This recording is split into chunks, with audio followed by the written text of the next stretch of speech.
I'm Cath. Welcome to my channel Made by Cath Craft. Thank you so much for joining me today for another one of my vlogs. In today's vlog, I'm going to be talking all about what I've been making in October. I've got a few sewing makes to share with you, including a blouse and a dress and a basic too. And I've got a couple of knitting makes to share at the end too. So I've had a really enjoyable month of making in October, and I love sharing my makes with you guys, so I hope you'll enjoy hearing about them all too. But first, before I start talking about what I've been making, I thought I'd share with you what I'm wearing today. So the weather has got really cold over the last couple of weeks here in the south of England, which is quite nice actually, because it's given me an excuse to get all my wintry garments out and give them a wear, because the weather's been so kind of in between, not hot, not cold for so long. It's nice to have a bit of a change. So today I thought I'd get on one of my quite new wintry dresses, and this dress is made using this pattern here, which is the Davenport Dress pattern by Friday Pattern Company. It's a really nice pattern. It was released, I think, earlier this year. It's been really popular and I've really enjoyed seeing all the versions. It's quite a busy dress. It's got a lot of pretty features. It's designed for woven fabrics and it's got a drawstring waist. It's got elastic gathering at the top, which is quite a nice feature, makes it quite a comfy neckline. It's got quite full sleeves with a little sort of ruffle at the bottom. It's got a ruffle on the skirt, and it's also got these little sort of flutter kind of shoulder details and a kind of pretty yoke detail. So there's a lot going on with this dress, but I think it's really pretty, and it's one that looks quite different in different fabrics. I made a summary version for the summer in a cotton lawn, which kind of showed off all the features and all the little details quite a lot. But this version, my winter version, I made in a viscose fabric, and this is a viscose from Minerva, and I'll link it down below like I will all the fabrics I mentioned in the video if they're still in stock. It's a really nice viscose actually. It's got a black base with a kind of ditzy floral print on in white different little daisy flowers. So yeah, it's quite cute I think, and it makes for quite a drapey, comfy to wear Davenport dress, and it's got all the little details like the little flutter shoulders, but I think they're quite subtle because of the kind of drapey fabric and the sort of busy print. So I'll put up a picture of me wearing my version. I made the smallest size. It's quite a size inclusive pattern. It goes from an extra small to 7X, and the largest size is for bust 60, waist 53 and hips 63. So yeah, it's a really size inclusive pattern, but I made the extra small, which is for bust 32, waist 24, hips 34. I am bust 32, waist 26, hips 36, but there's plenty of room in this dress. There's loads of ease, so I was fine to go with my bust measurement and size down on my waist and hips, and there's still plenty of room. And in terms of my version, the only adjustment I made was I made the full length sleeve and I left off the ruffle at the bottom. I just made a sort of simple elasticated cuff, I thought it would be one detail too many with this fabric. And I also narrowed the sleeve quite a lot. The Davenport dress is designed to have quite a full sleeve, but I thought that would just be too much on my frame. So yeah, I made quite a narrowed sleeve. I think I maybe took it in by 5 centimetres or so quite a lot to make a slimmer sleeve, and I prefer it like that on me. And I think I made an adjustment to the length of the skirt. Oh yeah, I wanted it a little bit shorter because I find this pattern would come up sort of a midi length on me, and I'm 5'6". So yeah, it's not a short dress by any means. I think the picture on the pattern, on the sort of actual paper pattern, shows it looking shorter on the model, but on me it came up below the knee. So I took it up by 3 inches to bring it above the knee, and I like it at that length on me because I'm not a big fan of midi on me. So anyway, it's a really nice one to wear. I'm really enjoying wearing it today. It's really comfy and it's actually quite cosy too, even though it's viscose. I feel quite warm in it, even though it's quite a chilly day outside. But that's what I'm wearing today, and now I'll move on to sharing with you what I've been making in October. So my first October make is one that I made using some leftover fabric from another recent project.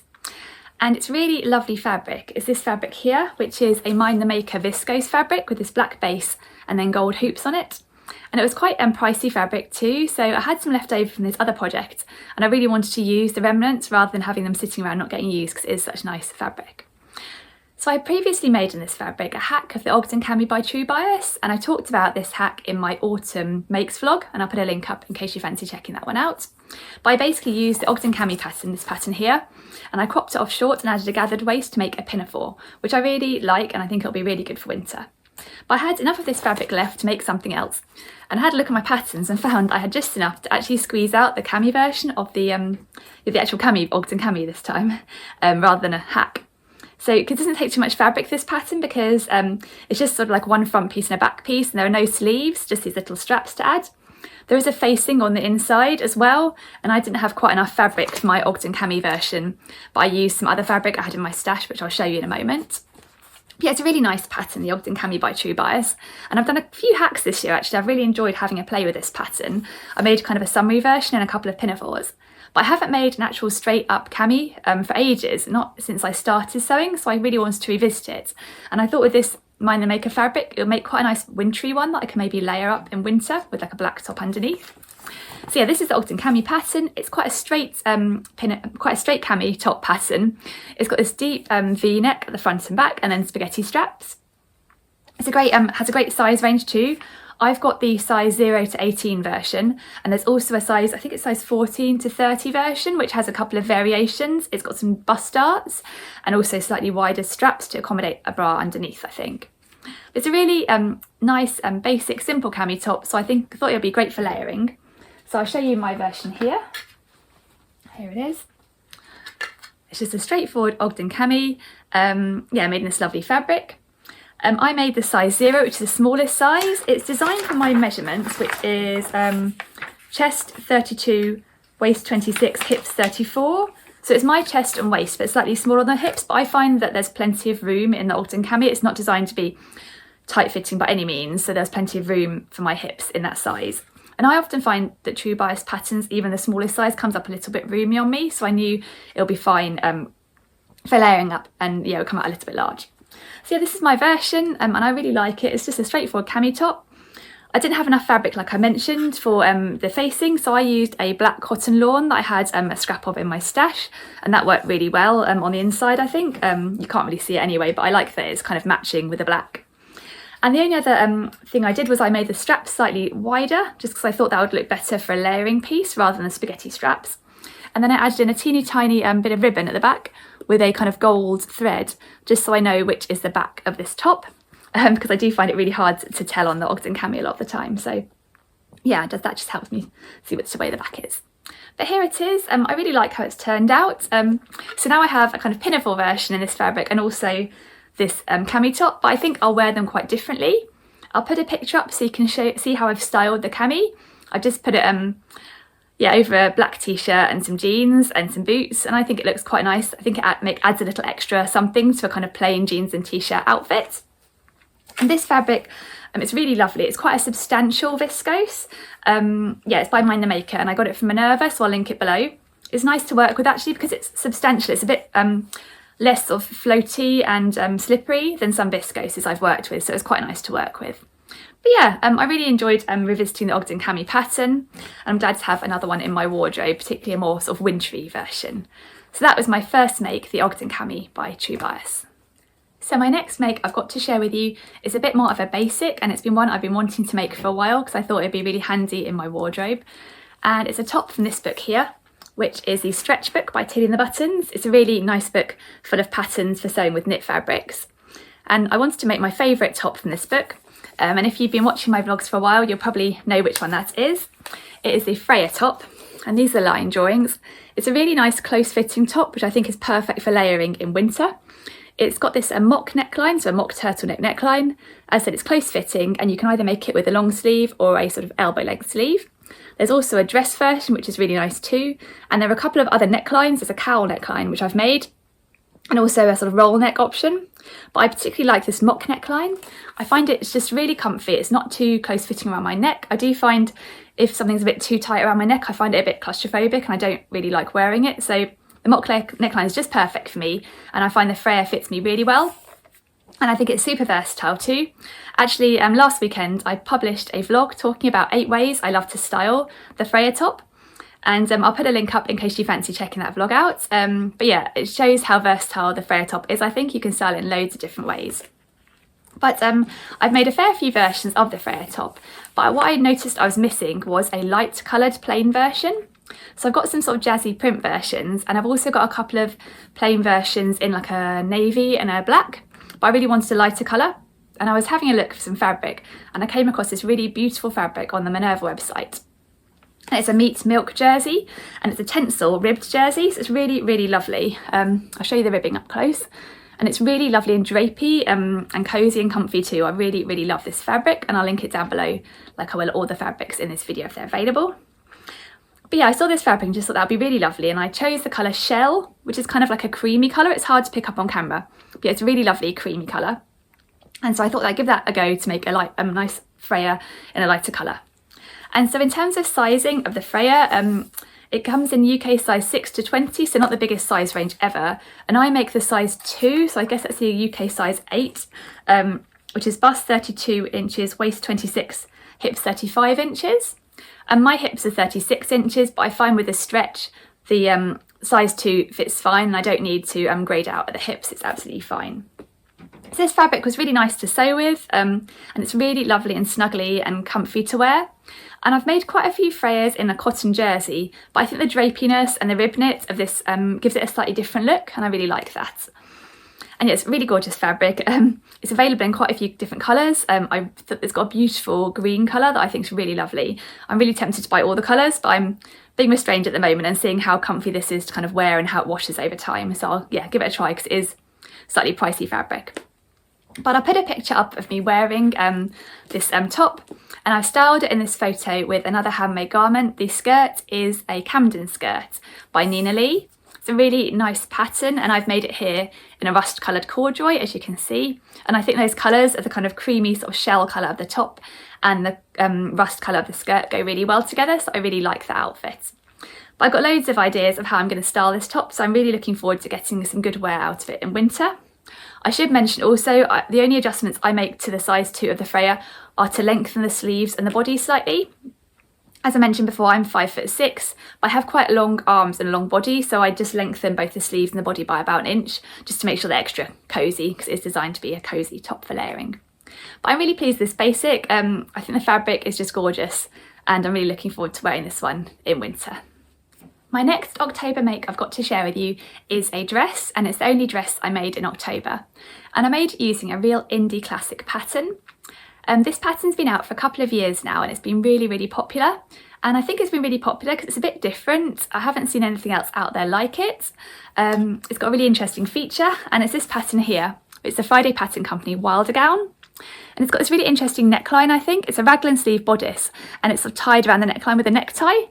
And so you can always spot a Wilder gown, I think, because of this pretty neckline feature that is a bit different. It's quite a flexible pattern too. You can make lots of different options. There's a raglan sort of sleeve blouse pattern, also a shorter sort of mini length version, and then a full length version with 2 tiers. So yeah, loads of different options on this one. And like with all Friday Pattern Company patterns, it's got a really inclusive size range too. I've got the paper pattern, which goes from extra small to 4X, but it does go up to 7X. So it starts from extra small, which is bust 32, waist 24, hips 34 inches. And then the 7X is bust 60, waist 53, hips 63 inches. So really inclusive size range. And yeah, it's a really pretty pattern with really interesting details. I've seen loads of different versions in different fabrics, and it works so well in a whole range of fabrics. It's designed to be quite oversized though, and I wasn't sure if it would suit me because of that oversized nature of it. I thought it might end up wearing me, but I thought I would give it a try just for fun and see how I got on. So I'd originally bought some Atelier Brunette viscose fabric that's really pretty, and I thought I might like to give it a go in that fabric, but I was a bit nervous about how this one would fit me and whether it would suit me. So I decided to give it a try first in some toile fabric to make a wearable toile. And I got this viscose a while ago in the summer from Rainbow Fabrics, and I'll link them down below. I don't think this one's in stock, but they often have really great value viscose fabrics in stock. And I think I got this viscose fabric for £4.99 a metre, so it's really good value.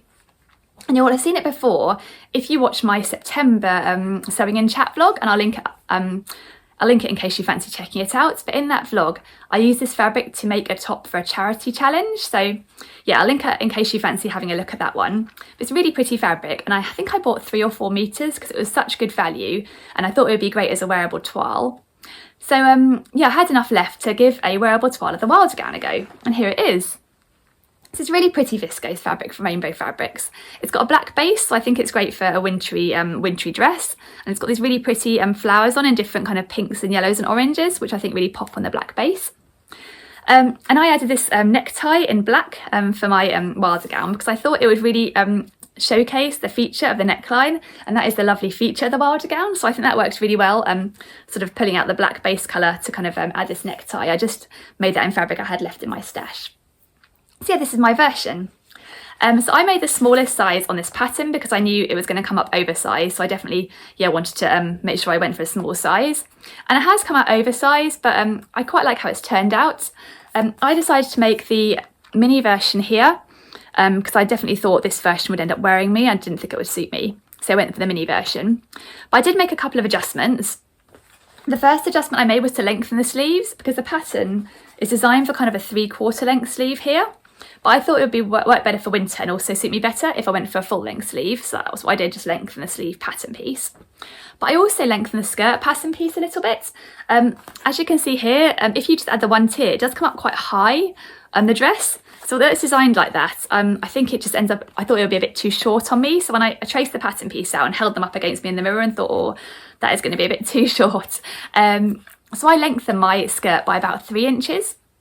And I'll put up a picture so you can see how it now sits on me, and I'm really pleased with that length and how it looks. And actually I really like how it's turned out.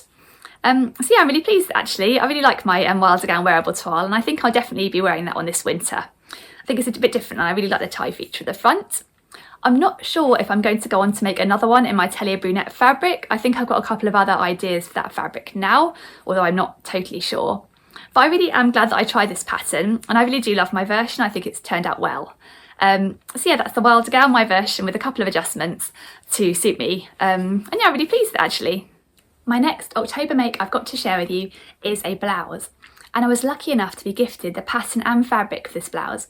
And they were gifted to me by Tellier Dupe. And you may know Tellier Dupe already. They're a Belgian-based company and they produce patterns and also really beautiful fabrics. So when they approached me and asked me if I'd like to make something from their new Autumn/Winter 2021 collection, I jumped at the chance and they gifted me this pattern and fabric. And I really, really enjoyed sewing this one up. So I made the Freya blouse, which I said is one of the patterns for their new collection. It's a really pretty French-inspired blouse, and I'll show you the line drawings here. It's got some really pretty, unusual details. It's got a band collar and a full button placket down the front. It's got a yoke at the front and back with some gathering. And it's got a really pretty 3/4 length sleeve, which has a little pleat in it, so it's a really lovely detail. The blouse pattern is designed for light to medium weight woven fabrics, and they gifted me a really beautiful viscose. I have worked with one of their viscoses before. I made a Charlie caftan in the summer. I won their viscose fabric then in an Instagram competition, and I really enjoyed working with it, and it's such vibrant colours they have in their viscose fabric, so I knew I'd enjoy working with it again. In terms of sizing, the Freya blouse goes from size UK 6 to UK 24. The 6 is a bust 33.5 inches, waist 27 inches and hips 37 inches. And then it goes up to 24, which is bust 51 inches, waist 45 inches, hips 53 inches. And in terms of difficulty, at Tellier Dupe, I rate this pattern as an intermediate pattern, so 3 out of 4 difficulty. And I would say I agree because there are some fiddly details to it. I would absolutely fine if you've got some sewing experience under your belt, but as a beginner, it might be a bit tricky. But yeah, I'm really pleased how my version came out, and here it is. As I said, I made it in one of their beautiful new fabrics. It's really gorgeous viscose fabric, really lovely and drapey, and with such vibrant colours as their fabrics always do have. It's got a navy base, and then it's got flowers on it in sort of peachy tones and different blue tones, and then added on little blue buttons that I think match really well with the blues in the fabric. So this is my version. I'm really pleased how it turned out, and I really enjoyed sewing it.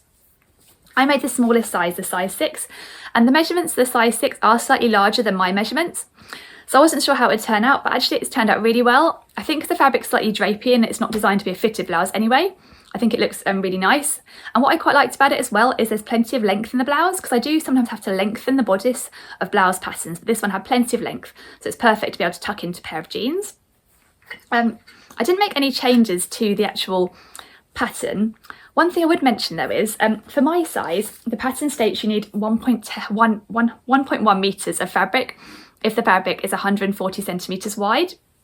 So I was sent that amount of fabric, but I find it quite hard to squeeze all the pattern pieces out of it following their diagram. So I did actually end up cutting the internal yoke here out of 2 pieces perpendicular to the grain, which has turned out fine and it looks absolutely fine inside.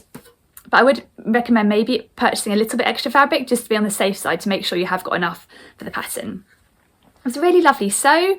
I didn't make any adjustments yet to the pattern pieces themselves. I did adjust the construction process slightly in terms of the interfacing.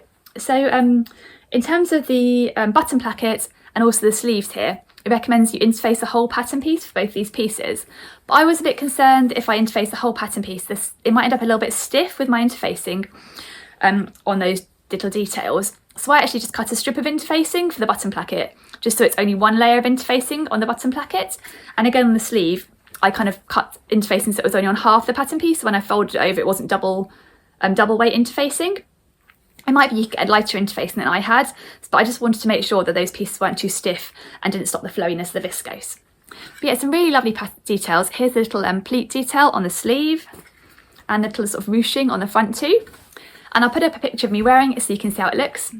I really love this blouse, I really love how it looks, and I really love the fabric too. So I'm really pleased with this make, and I'm really looking forward to wearing this one in winter. I just think the print is so gorgeous. I really like this navy colour on me. So that's the Freya blouse by Atelier Dupe, and I'll link the pattern and the fabric down below. They really have a beautiful new collection. So my next October make is a sewing make, but it's not a garment this time. It is a home furnishing item, and it is a little footstool. So I've had an old footstool that's getting really tatty now for years, and I use it just when I'm sitting on the sofa and doing some knitting and put my feet up. And yeah, it's been getting tatty for quite a while, so I thought I would finally replace it with a new version that I made myself.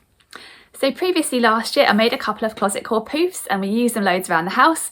It's a really great free pattern by Closet Core. I'll put up a picture so you can see it. It's designed to be a real scrap busting item because you can use scraps to make the actual poof. It's got these little cut out sections on the top, so you can use quite a small piece of fabric to make it. And you can stuff it with fabric scraps too. So I thought for my footstool I wanted to make something a bit smaller that didn't take up too much space. So I thought I decided to make a mini poof.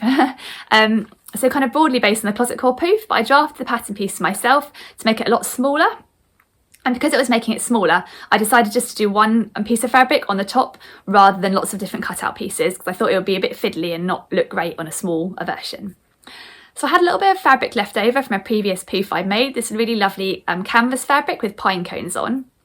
And then I ordered a little bit more because they still had it in stock at Minerva, so I was really pleased about that. And I made myself a mini poof. And I'll put a picture up so you can see how it turned out, because I've just got my computer sitting on it at the moment. It's already coming in useful. And it was just a really quick project. It's got a zip on the bottom, so I can add more stuffing to it, because I do find they sort of gradually bed down after time. And yeah, it was just a fun little project, and I'm really glad to be able to replace my old one that was looking really tatty and with one that was a similar height, similar size. So yeah, quite a nice replacement. And I filled it with some fabric scraps, but also I've been going through some of my old children's clothes, and the ones that weren't good enough to hand on, I've kind of cut up and put in there too. So it's quite nice to be able to use something I already had to fill it. So I'm really pleased how it turned out actually. With this version, I didn't add any piping, because you can add optional piping to the Closet Core poof, and I have added piping to my larger versions because I thought it looked quite nice. But for the smaller version, I wanted to keep it really simple, so I didn't add any piping. And I did interface all of the pieces just to make sure it holds its structure and stays nice and sturdy. Also, for my other versions, I'd made a bag to kind of hold all the fabric scraps inside, because it can get quite messy otherwise if you do ever want to take them back out. But because this one was a bit smaller, I didn't want to take up too much space of the bag, so I didn't make a bag, and hopefully if I ever do need to wash it, it shouldn't be too tricky to get all the fabric scraps out. We shall see. But what else is there to say about my poof? I'm just really happy with it. The fabric colours blend in with our living room decor, as you can see. And it's just really nice to be able to make something myself rather than try to find something that might not be suitable in the shops and would be more expensive, and just nice to be able to make something that's just right for our lounge. So I'm really happy with how that turned out. My footstool inspired by the Closet Core poof. So that was all my sewing makes for October, but I've got a couple of knitted makes to share with you too. And the first one is a cardigan that I finished knitting in October, and I'm really pleased how it turned out. And it's a cardigan inspired by this pattern here, which is the Downtown cardigan by All About Amy. And this is the first knitted garment I made for myself. I made it using this pattern here. Before I started knitting for myself, I'd mainly been knitting sort of cardigans for my daughter and sort of doll's clothes and that sort of thing. But I decided to give knitting for myself a go, and I really got hooked. I chose this cardigan because it's a really lovely cardigan, and it's quite a simple one to knit. It's described as perfect for beginners. It just uses rib stitch and garter stitch, so quite a simple stitch. And also it's made in bulky yarn, so it knits up quite quickly because you use large needles and bulky yarn. So I thought it would be a great first knit because it would come together quite quickly and not be too soul destroying for my first go at knitting for myself. It's quite an oversized cardigan with quite voluminous sleeves.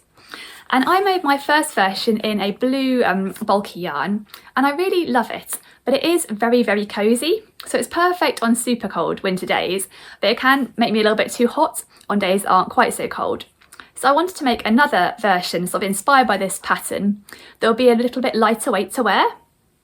So I got some really gorgeous wool from Wool and the Gang, and it's called Super Trooper yarn. It's a merino wool, which I find better for my skin than traditional wool. It doesn't itch me as much. So I was looking for some wool like that, and it's a worsted weight, so slightly lighter weight, slightly finer yarn. So I thought that would be perfect. And also what's great about this wool is it's supposed to be really hard wearing. Apparently you can wash it in the washing machine. I haven't tried yet because I might really love this cardigan. I'm a bit nervous, but it's supposed to be really durable wool. And it was really lovely to knit with as well. And I chose this really pretty colour. It's called Pink Blush, so kind of like a soft sort of pink colour. And I thought that would go with quite a lot of the navy things in my wardrobe and that sort of thing. But yeah, it was really lovely to knit with. Because it's a lightweight wool and I used finer needles as well. I used a 5mm needle, so I think this pattern calls for 7 or 8mm needles, so definitely chunkier. I knew I couldn't follow the pattern exactly, otherwise it would have ended up tiny. So I pretty much had to kind of figure out how many stitches I needed myself to get the shape I wanted. So it was quite a long process, and there was quite a lot of knitting and then checking the size and then unpicking and redoing. But I really enjoyed the process actually, and it turned out just as I wanted. So I'm really glad I persevered through the moments where I had to kind of unravel it all. And this is how my cardigans turned out. So yeah, I really love it actually. I decided to make a cropped version and a slightly more fitted version in this pattern. So I made the sleeves slightly less voluminous, they're slightly more fitted, and as I said, it's a bit of a cropped length. And I finished it off with rib knit around the front too, which I hadn't done with my previous version, but I really like how that looked. So it's got this sort of drop sleeve, sort of quite slouchy, relaxed feel of the downtown cardigan, but just with a lighter weight wool that I think will work well through most of the winter. And I really love the colour too. And I'll put up a picture of me wearing it so you can see it. I really like how it's turned out, and I think it's going to be a real staple in my wardrobe. I actually put a post up on Instagram showing different ways of styling it, and I really enjoyed playing with it with different items in my wardrobe. Yeah, so I think I'm going to get a lot of wear out of it, and I really love it actually. And I'm quite tempted to make another version in maybe a darker colour too. And it actually was a really nice make, because although it did take quite a long time and I had to unravel it quite a few times to figure it out, it gave me a bit more confidence in terms of adjusting knitting patterns. Because I love playing around with sewing patterns, you know, and hacking them and adjusting them to suit me better, and, you know, things like, you know, altering the sleeves and things. But I haven't been so comfortable doing that with knitting patterns, other than maybe lengthening the sleeve slightly but adding a few more rows and that sort of thing. So it's really nice to give it a go, actually properly hacking a pattern by choosing a different type of wool. And I think I would do it again actually, because I really like to be able to make something that's exactly what I want. So yeah, that is my first knitting make for this month, inspired by the Downtown Cardigan by All About Amy. So my last two knitting makes I've got to share with you are both knitted animals I knitted up this month. And the first one was a really little quick knitting project that I decided to have a go of after I had finished my cardigan and I was looking for something small to do. And earlier this month I went on a online course with a couple of my friends, and we made a autumn wreath. It was a hobbycraft course and it was a lot of fun actually, and I've got the autumn wreath sitting on my mantelpiece now. And I finished the cardigan, was thinking, what can I do? And I thought maybe I can make a couple of little mice to add to my wreath, to add a little bit of personality. I thought that'd be a bit of fun, and I knew there was a mouse pattern in this book here, which is Knitted Cats and Dogs by Sue Stratford. I made a couple of mice a long time ago, and I thought I'd make a couple more to put on my little autumn wreath. So I'll show you the little mouse pattern here. It's quite a cute, quick little pattern. Just these little cute little mice. They're quite small and they can knit up quite fast. And here are my two little mice. There they are. They use, the yarn used is lace weight wool, and you use quite fine needles, so it's quite a fiddly little thing to knit up, but they are quite quick to do. And their tails knitted using an I-cord, which I think is a really cool knitting technique. I really like doing I-cords. I think it's really clever how it comes together. So they're my teeny little mice.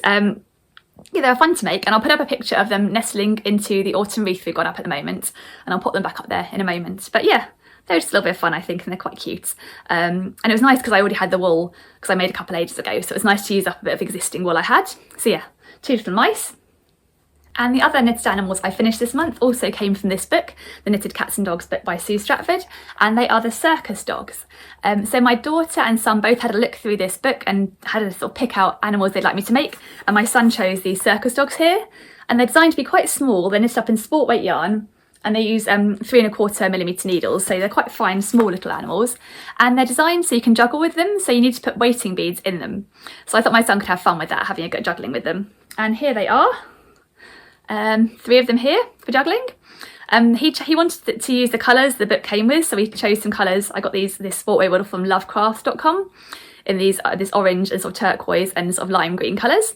And here are the 3 of them. I think they're pretty cute actually, and they'll be nice and durable because the sport weight yarn seems to wear really well.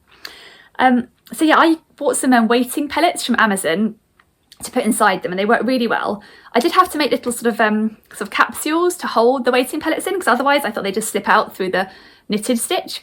And I'll show you a picture of how they looked before they were stuffed. I think the little dogs looked a bit like dinosaurs before they got their ears, as you can see here. But I had some leftover jersey fabric, some really fine jersey fabric, and I just sewed it into little sort of little balls to sort of fit inside these little pups. So yeah, I'm pleased how they turned out, and that they you can juggle with them. They've got a nice weight to them, and they're a fun little make. So yeah, that's my sort of knitted animal make for this month. 2 little mice and 3 little dogs. Yeah. So that was everything I have sewn and knitted in October. As you can see, it's been quite a busy month, and it's been quite a mixed bag of makes, from juggling dogs to footstools to a dress and a blouse. But I really enjoyed sharing those makes with you, so I hope you've enjoyed hearing about them too. If you have enjoyed this video, I would love it if you would give it a thumbs up. And if you haven't subscribed, I would love it if you would consider subscribing to my channel, and also if you press the bell icon, you'll then be notified when my future vlogs come out. So I'd love it if you would do that. Thank you so much for tuning in. I really appreciate your support and your continued watching of my videos and commenting on my videos. I really love to hear from you too. So I'm really grateful to have people that enjoy watching, and because I really enjoy filming these videos. So thanks again for watching. I hope you have a lovely day, and I will see you again soon. Bye!